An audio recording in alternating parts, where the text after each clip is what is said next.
Escucha bien lo que te voy a decir, porque esto no te lo va a contar nadie que quiera seguir respirando.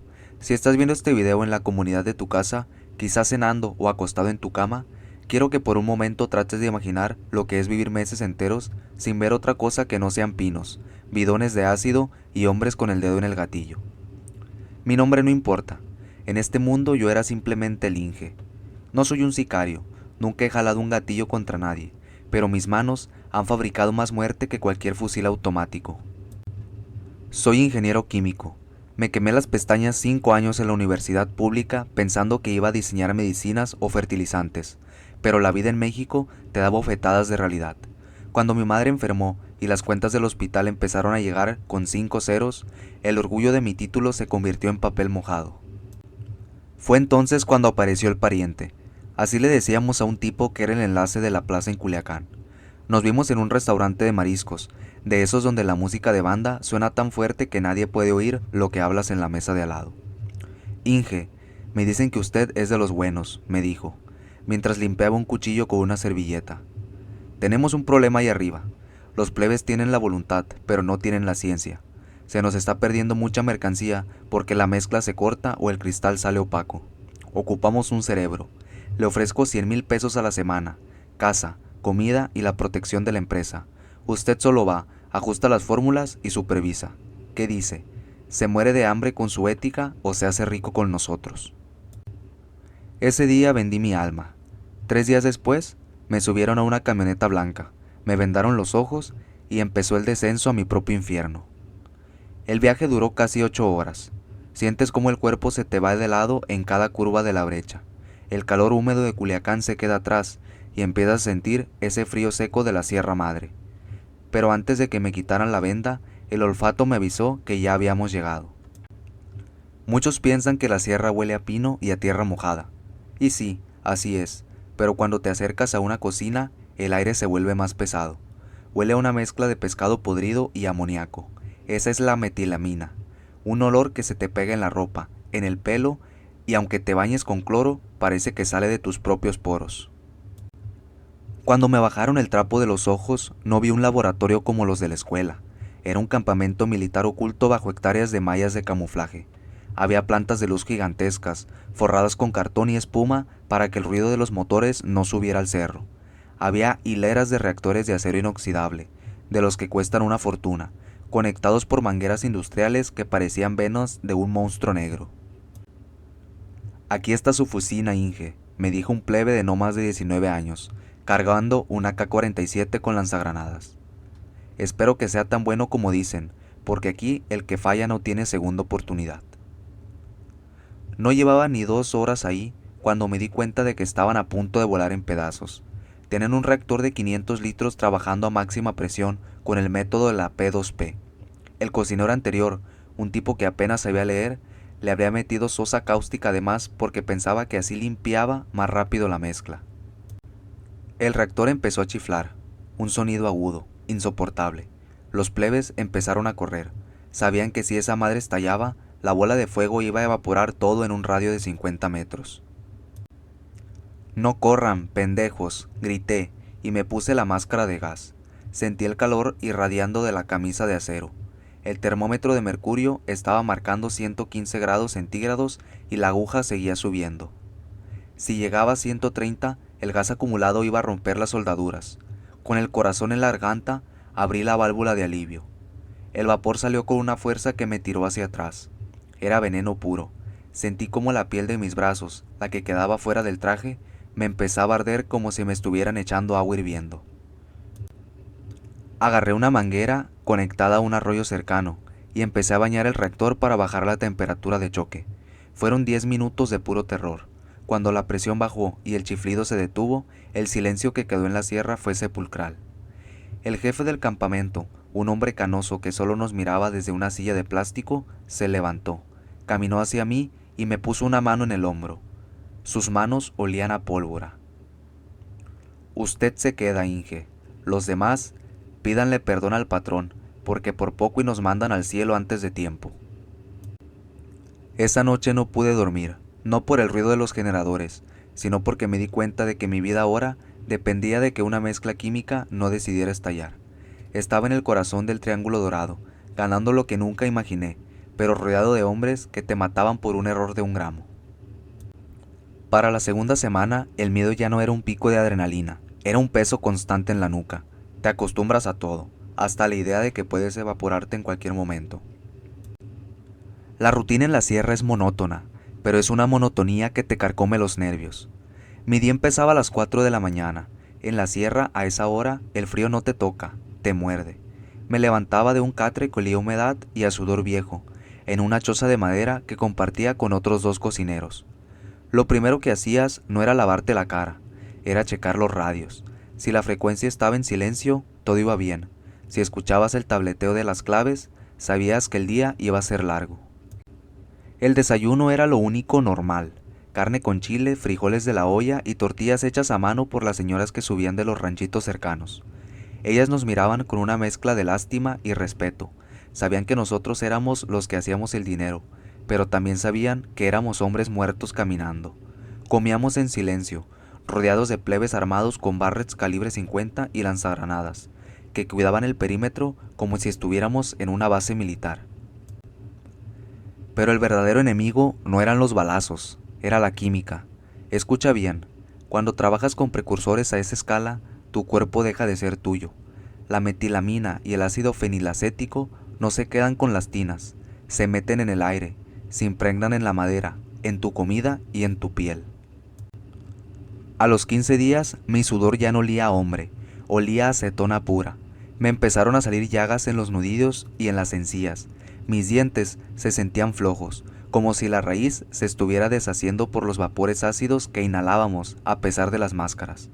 Te miras al espejo, un pedazo de vidrio roto pegado a un pino, y ya no reconoces al ingeniero que salió de la facultad.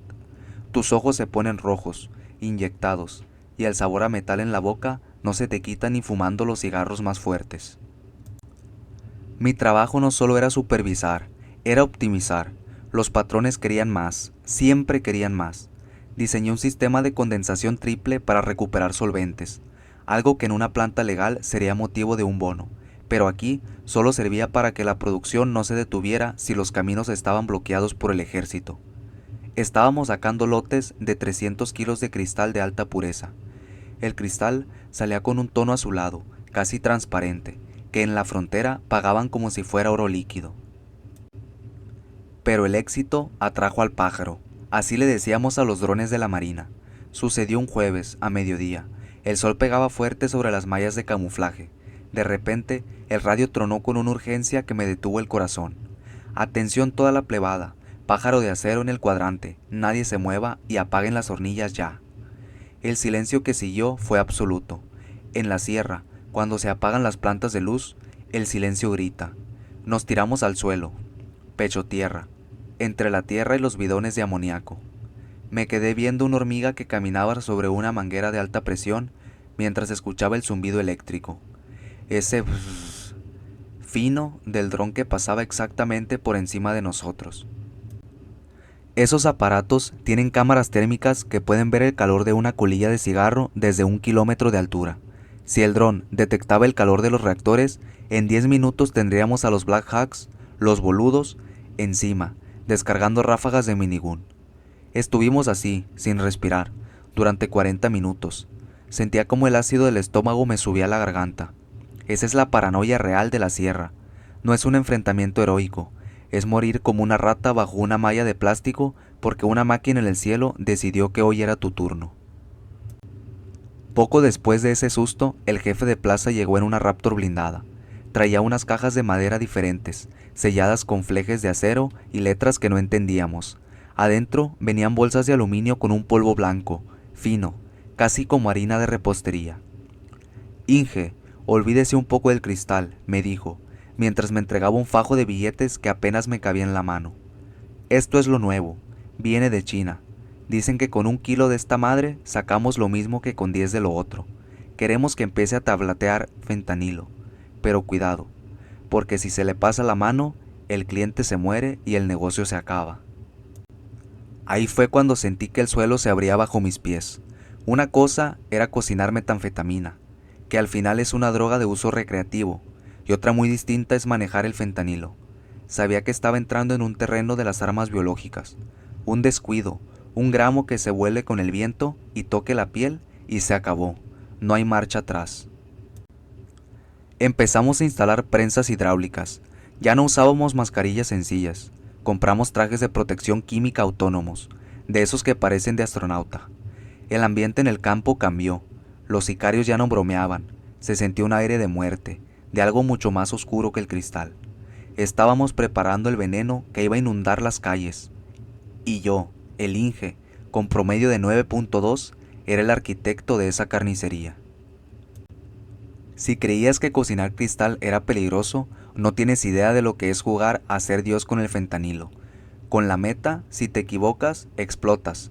Es rápido, es fuego, es un error físico. Pero con el polvo chino, el error es silencioso.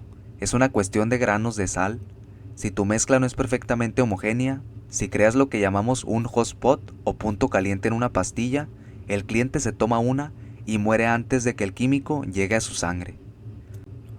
Para esta etapa, la seguridad en el laboratorio subió a niveles de película de ciencia ficción. Ya no bastaba con las mallas de camuflaje.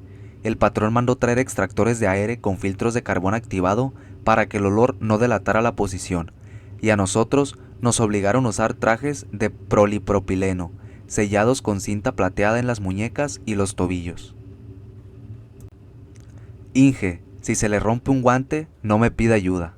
Récele a la Virgen, porque aquí no tenemos hospital, me dijo el comandante una tarde, mientras yo calibraba la prensa hidráulica. Él no bromeaba. El fentanilo es tan potente que una cantidad del tamaño de la punta de un lápiz puede matar a un hombre adulto por contacto cutáneo o inhalación accidental. Trabajábamos con un miedo que no te dejaba ni parpadear. Imagínate estar 8 horas mezclando un polvo que sabes que es veneno puro, sabiendo que el más mínimo estornudo podría hacer tu sentencia de muerte. Pero lo más oscuro no era el proceso, lo más oscuro era el control de calidad. Para saber si el lote estaba en su punto, el patrón no usaba espectrómetros ni máquinas de laboratorio, usaba gente. Traía probadores desde ciudades o de los pueblos cercanos. Eran sombras humanas, gente que ya lo había perdido todo por la adicción. Los sentaban en una silla de madera bajo un árbol, lejos de la cocina, y les daban una dosis mínima del nuevo lote. Me obligaban a estar ahí, con mi bata blanca y mi libreta, como si fuera un científico de verdad, anotando cuánto tardaban en perder el conocimiento o si la respiración se les detenía. Ver a un hombre desplomarse, con los labios poniéndose azules en segundos, es una imagen que se te queda grabada en la retina para siempre. Si se te pasaba de la raya, el comandante les aventaba un chorro de agua fría, o si tenían suerte, les inyectaba naloxona. Si no despertaban, bueno, la sierra es muy grande y tiene muchos barrancos. Ahí fue donde mi mente empezó a quebrarse. Yo no era un ingeniero, era un verdugo con título universitario. Cada vez que ajustaba la presión de la tableteadora, estaba decidiendo quién iba a morir en una calle de Filadelfia o de Los Ángeles. El dinero que me daban cada semana eran fajos de dólares que mandaba mi madre, y empezaron a oler a formol. Sucedió una noche de tormenta. El viento en la sierra es traicionero. Golpea las lonas de los laboratorios con una fuerza que parece que el monte quiere escupirnos. Yo estaba transfiriendo una solución de fentanilo puro a la mezcladora de polvos. De repente, un rayo cayó cerca, muy cerca. El estruendo fue tan fuerte que la mesa vibró, y el sello de uno de los recipientes cedió. Una nube finísima de polvo blanco se levantó en el aire, justo frente a mi máscara. A pesar de que traía el filtro puesto, sentí ese terror irracional de que algo había entrado. Empecé a hiperventilar. El traje me pesaba como si fuera de plomo. Salí corriendo de la zona de la síntesis, arrancándome la máscara y tratando de buscar aire limpio bajo la lluvia. «Inge, ¿qué le pasa?», gritó un sicario, apuntándome con su arma por el susto de verme salir así. Me tiré al suelo, bajo la lluvia, dejando que el agua lavara mi cara. Pasé las siguientes 2 horas sentado contra un pino, esperando sentir el sueño profundo, ese que dicen que es el inicio de la sobredosis. Cada vez que mis ojos se cerraban por el cansancio, me daba una bofetada a mí mismo para despertar. El miedo de morir solo, en medio del lodo, mientras un grupo de hombres armados me miraban como a una pieza de máquina descompuesta, fue el momento más bajo de mi vida. No morí esa noche, pero algo dentro de mí se apagó. Entendí que para el cartel yo valía exactamente lo mismo que uno de esos bidones de plástico. Era útil mientras funcionara, pero era basura en cuanto tuviera una fuga. Con el éxito del fentanilo, el dinero empezó a fluir de una manera obscena, pero con el dinero llega la envidia. El comandante empezó a actuar raro. Ya no me pedía que le explicara la química. Ahora me preguntaba sobre las rutas de los precursores que llegaban desde China. Quería saber los nombres de los contactos que yo mencionaba cuando hablaba con el pariente por el teléfono satelital. Empecé a notar que los sicarios ya no me cuidaban, me vigilaban. En la sierra, el silencio tiene muchas capas. Hay un silencio de paz, hay un silencio de miedo y hay un silencio de acecho. Ese era el que se sentía en el campamento. Los radios ya no reportaban los pájaros en el cielo. Hablaban de camionetas extrañas en la base del cerro, grupos rivales que sabían que nuestra cocina era la más productiva de toda la región. Una noche, mientras revisaba el pH de una mezcla, el Chueco, el cocinero que antes me odiaba, se acercó y me susurró sin mirarme. Inge, si tiene familia abajo, vaya pensando cómo avisarles.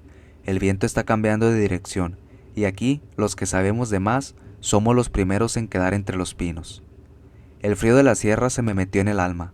Sabía que la burbuja estaba a punto de estallar, y yo estaba atrapado en medio de dos fuegos. El gobierno que me buscaba por criminalidad, y el cartel que me quería muerto para no dejar testigos de sus nuevas fórmulas.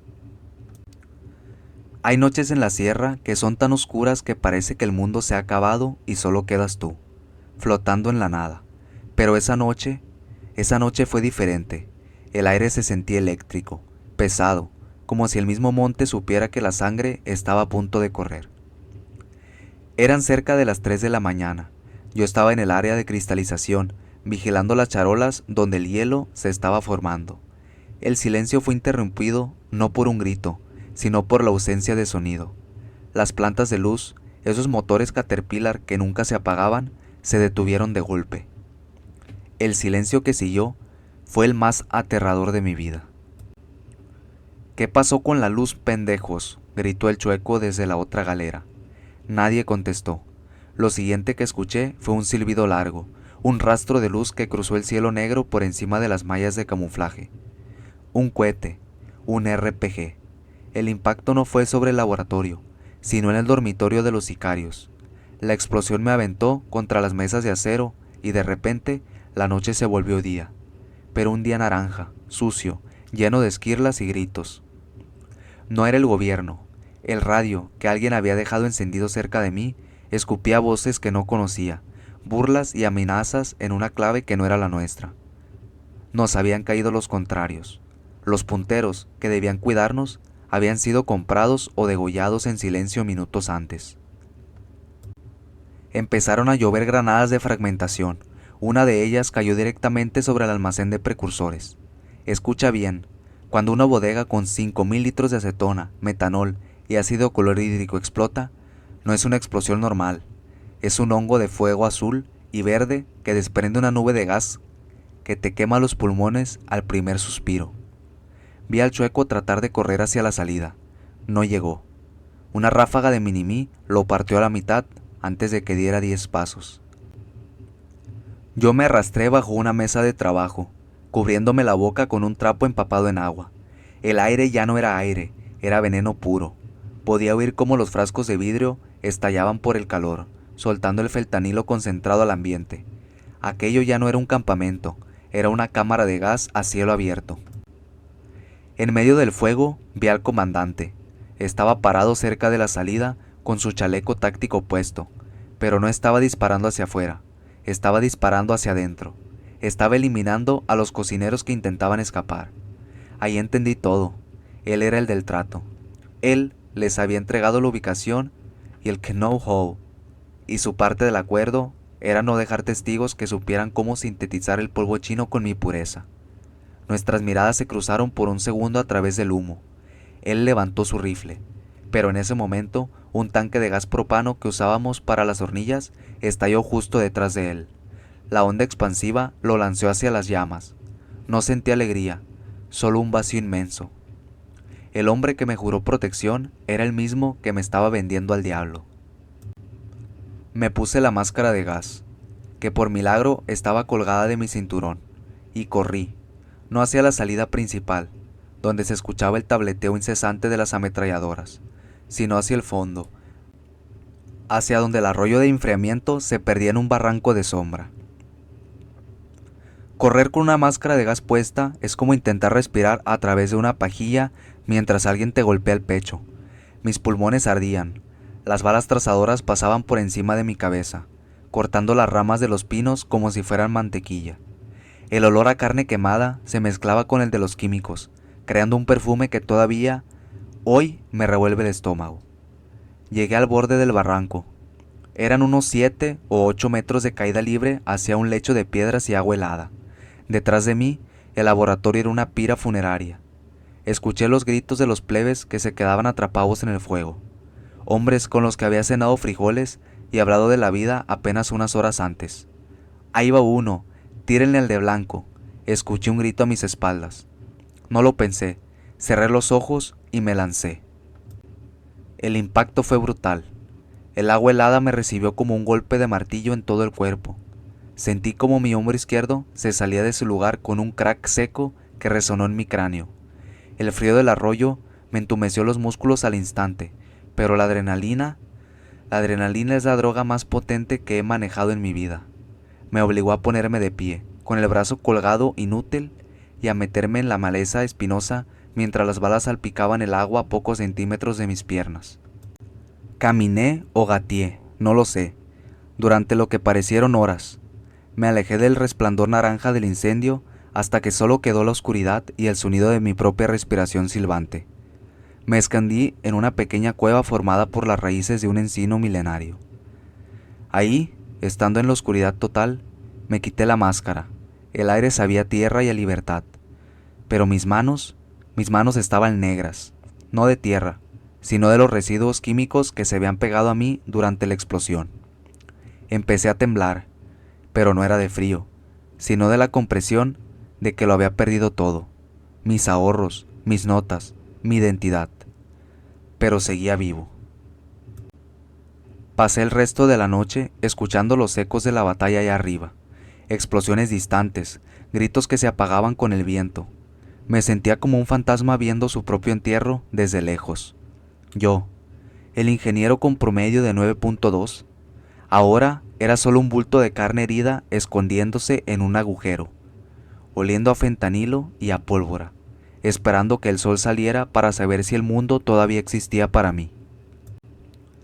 El amanecer en la sierra es hermoso, pero para un hombre que huye, la luz es una sentencia de muerte. Cuando los primeros rayos de sol atravesaron la neblina, pude ver la magnitud del desastre. Desde mi escondite, a lo lejos, una columna de humo negro y espeso todavía se elevaba desde donde estaba el laboratorio. El olor, Dios mío, el olor llegaba hasta abajo. Era un hedor dulzón, como a fruta podrida mezclada con plástico quemado. Era el aroma de toneladas de droga y carne humana haciéndose cenizas. Tenía el hombro dislocado y la cara hinchada por los vapores químicos. Cada movimiento era un grito sordo en mis nervios, pero sabía que no podía quedarme ahí. En la sierra, si no te mata el enemigo, te mata el monte. Empecé a caminar siguiendo el cauce del arroyo, pero no por la orilla, sino unos metros adentro del bosque, oculto por la maleza. Sabía que las patrullas del bando ganador estarían recorriendo los caminos principales para rematar a los sobrevivientes. Caminé durante 2 días, perdí la noción del tiempo. El hambre no me dolía tanto como la sed. Aunque estaba cerca del agua, sabía que el arroyo arriba estaba contaminado por los químicos del laboratorio que estalló. Tuve que beber mi propia orina en un punto para no desmayarme. En mi delirio, veía a los probadores. Veía a ese muchacho azul, con los ojos en blanco, sentado en la silla de madera. Me preguntaba si su espíritu andaba por ahí, burlándose de mi caída. ¿Ves, Inge? Al final, el veneno nos alcanza a todos, parecía decirme el viento. Caí cerca de una brecha que parecía abandonada. Estaba seguro de que ahí quedaría, que mi cuerpo sería encontrado meses después, convertido en huesos anónimos. Pero la suerte, o quizá un castigo divino que me quería vivo para recordar, hizo que pasara una camioneta vieja, una Ford de los 80 cargada de leña. Un anciano de manos como raíces me vio. No me preguntó quién era, ni por qué olía a laboratorio químico. En la sierra, la gente sabe que hay preguntas que te pueden costar la lengua. Solo me ayudó a subir, me dio un trago de agua tibia y me cubrió con una lona vieja. Me dejó en una ranchería cerca de la carretera estatal de Durango. Llegué a una ciudad donde nadie me conocía. Vendí un reloj que milagrosamente no se rompió en la caída y con eso pagué a un médico de farmacia para que me acomodara el hombro. El dolor fue tan fuerte que me desmayé y cuando desperté, lo primero que hice fue ir a un baño público a tallarme la piel con el cepillo de cerdas duras y jabón en polvo. Me tallé hasta que sangré, tratando de sacar el fentanilo de mis poros. Pero es inútil, ese olor vive en tu mente. Logré contactar a mi madre. El dinero que le había enviado meses atrás le sirvió para su operación. Ella me recibió llorando, creyendo que venía de trabajar en las minas. No le dije la verdad. No puedes mancharle el alma a quienes amas con la sangre y el veneno que traes encima. Hoy trabajo en un taller mecánico al norte del país. Nadie sospecha que el tipo que cambia el aceite y limpia las bujías sabe cómo sintetizar la droga más potente del mundo. He vuelto a ser nadie, y eso es el mayor lujo que puedo tener. Pero no creas que hubo un final feliz. El cartel no olvida, solo espera, y la química tampoco perdona. Mis pulmones están dañados permanentemente. Tengo una tos seca que me recuerda cada noche los vapores del laboratorio. A veces cuando camino por la calle y paso cerca de una estética donde usan mucha acetona, me dan ataques de pánico. Siento que otra vez los boludos vienen por mí, que el comandante va a salir de una esquina con su rifle o que el fentanilo finalmente va a detonar mi corazón. He visto las noticias, veo cómo el fentanilo sigue matando a miles. Veo las fotos de los nuevos laboratorios destruidos y reconozco con mis propias técnicas de enfriamiento en los restos de metal retorcidos.